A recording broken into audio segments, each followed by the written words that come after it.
Bayangkan tubuhmu terbakar api. Kamu merasakan perih di seluruh titik tanpa terkecuali. Kamu merasa sesak karena paru-parumu dipenuhi asap. Kamu kemudian tumbang dan kehilangan kesadaran. Inilah yang dirasakan Jeon Tae-il, seorang buruh asal Korea Selatan yang melakukan aksi membakar diri dan meninggal pada 13 November 1970. Kamu bisa menebak motifnya? Tae-il, aktivis yang sedang memperjuangkan nasibnya dan teman-teman buruhnya. Aksi tersebut mungkin terasa ekstrim bagimu. Tapi bagi beberapa aktivis, aksi membakar diri adalah tindakan yang mulia. Aksi itu dinilai efektif untuk menunjukkan betapa seriusnya isu yang sedang diperjuangkan oleh si aktivis. Ia ingin suaranya didengar. Ia berharap dengan menjadi martir, buruh akan diperlakukan dengan lebih manusiawi. Pertanyaannya, seberapa buruk kondisi buruh di Korea Selatan pada era 70-an sampai Jeon Tae-il merasa perlu membakar diri? Apakah yang ia cita-citakan benar-benar terwujud pasca kematiannya? Inilah cerita tragis di balik pertumbuhan pesat ekonomi Korea Selatan. Ini adalah kisah tentang pengorbanan yang memantik api perjuangan. Selamat datang di Persami. Perkemahan Selasa Misteri.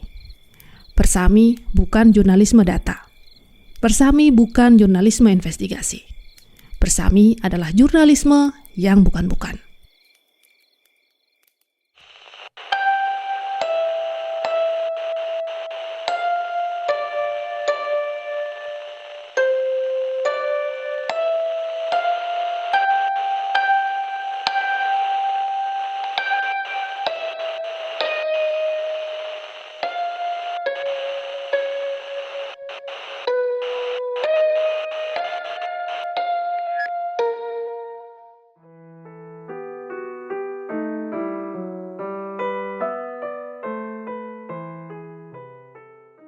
Masa-masa yang sulit akan menciptakan manusia yang tangguh. Pepatah itu mungkin cocok untuk Jeon Tae-il. Saat dewasa, ia memang dikenang sebagai aktivis buruh yang legendaris. Namun, sejak kecil, ia menjalani kehidupan yang amat sangat berat. Jeon Tae-il lahir di Daegu 6 Agustus 1948. Ia berasal dari keluarga miskin. Ayahnya buruh yang pernah mencoba usaha penyediaan air rumahan, tapi gagal. Gagalnya juga berulang kali. Pada tahun 1954, keluarga Tae-il pindah ke ibu kota Seoul. Ayahnya kerja serabutan dan sering menjadi tukang jahit. Mereka mengira akan ada perubahan nasib. Namun, keadaan tak kunjung berubah. Bahkan keluarga Tae-il sempat tinggal di kolong jembatan Yeomcheon di dekat stasiun Seoul. Kondisi ini memaksa mereka untuk kembali ke Daegu pada tahun 1960. Tae-il sebenarnya punya semangat belajar yang tinggi. Sayangnya kemiskinan memaksa dia untuk putus sekolah. Bayangkan, di usia 11 tahun, ia harus berhadapan dengan dunia yang keras. Di rumahnya, ia menjadi korban kekerasan ayahnya yang frustasi. Di luar, ia terpaksa bekerja apa saja asal bisa membantu keluarganya bertahan hidup. Mungkin karena tertekan, pada usia 15 tahun Tae-il kabur dari rumah. 3 hari kemudian ia pulang dan tentu saja ia dipukuli ayahnya. Ia kabur lagi setahun berikutnya. Kali ini Tae-il membawa adik laki-lakinya ke Seoul dan mencoba lebih serius untuk memulai kehidupan yang baru. Ia bekerja apa saja. Pernah berjualan di pasar Dongdaemun, jadi pengantar koran, sampai tukang semir sepatu.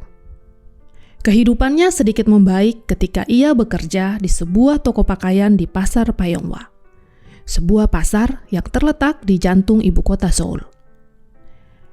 Ia diterima karena punya kemampuan menjahit yang pernah diajarkan oleh sang ayah. Setiap hari, Tae-il bekerja selama 14 jam dan hanya dibayar 50 won per hari. Nah, di masa-masa itulah Teil mulai menyadari betapa buruknya kondisi kerja di pasar Payongwa.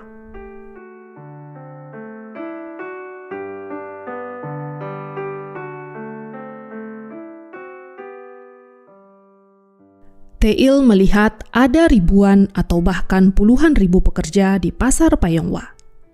Tapi mayoritasnya adalah perempuan yang berusia remaja. Teil bahkan sering menemukan anak perempuan usia 12-15 tahun yang sudah menjadi buruh di sana.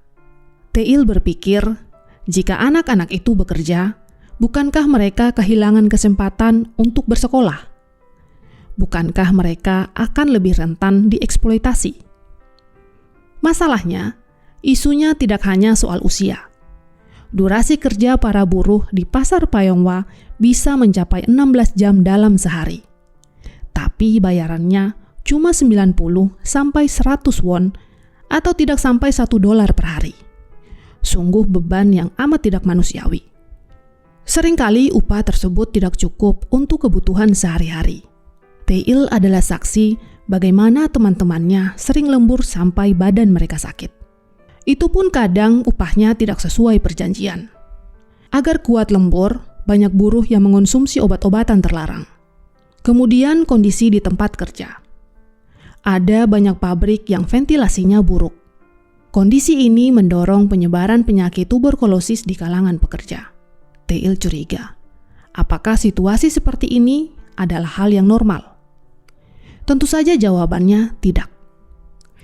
Ia tercerahkan usai mempelajari Undang-Undang Perlindungan Buruh di Korea Selatan.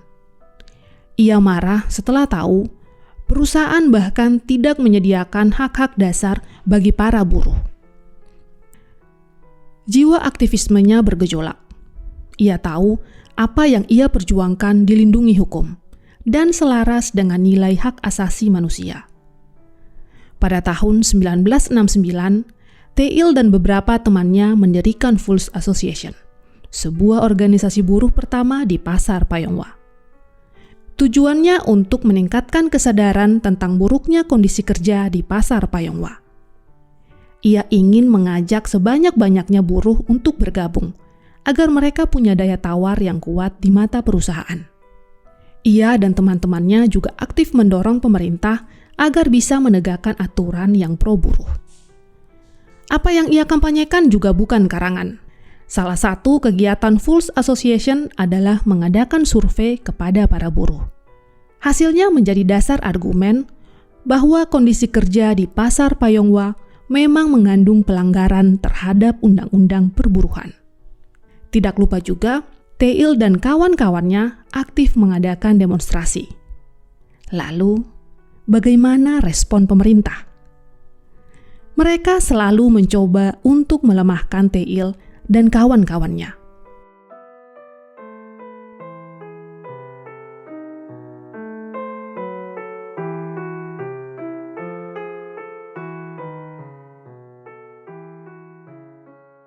Ingat, pada tahun 60-an hingga 70-an, Korea Selatan dipimpin oleh seorang diktator bernama Park Chung-hee. Ia adalah seorang jenderal militer yang memimpin dengan tangan besi. Selama kepemimpinannya, Korea Selatan mengalami pertumbuhan ekonomi yang pesat. Namun, ada harga yang harus dibayar, yaitu kesenjangan ekonomi yang semakin parah. Yang kaya semakin kaya, yang miskin semakin miskin. Park Chung-hee juga gemar menghabisi gerakan buruh, alias gerakan orang-orang miskin. Teil menghadapi otoritas yang selalu mengawasi gerak-geriknya. Ketika ingin menggelar aksi demonstrasi, izin mereka dipersulit. Ketika sedang berdemonstrasi, puluhan bahkan ratusan aparat diterjunkan untuk membubarkan kegiatan tersebut. Situasi ini berlangsung cukup lama. Teil frustasi. Apa yang ia kerjakan sempat meningkatkan kesadaran di kalangan para pekerja. Tapi perubahan yang ia harapkan belum terwujud. Pemerintah selalu berkongsi dengan para pengusaha untuk menindak para buruh yang kritis. Mereka suka melancarkan aksi memecah belah. Pejabat di Departemen Tenaga Kerja bahkan mencemooh Teil sebagai orang yang dianggap tidak patriotik karena suka mengeluh. Teil merasa apa yang ia lakukan sia-sia. Ia marah. Ia kecewa. Hingga di satu titik ia nekat. Hari itu tertanggal 13 November 1970. Para pekerja sedang melangsungkan aksi protes di Pasar Payongwa. Dari arah kejauhan, Teil diam-diam menyiram tubuhnya dengan bensin. Ia membakar dirinya sendiri. Lalu lari ke arah para massa aksi dan berteriak, "Kami para buruh juga manusia. Wujudkan 3 hak dasar tenaga kerja. Jangan biarkan kematianku sia-sia. Jangan biarkan kematianku sia-sia."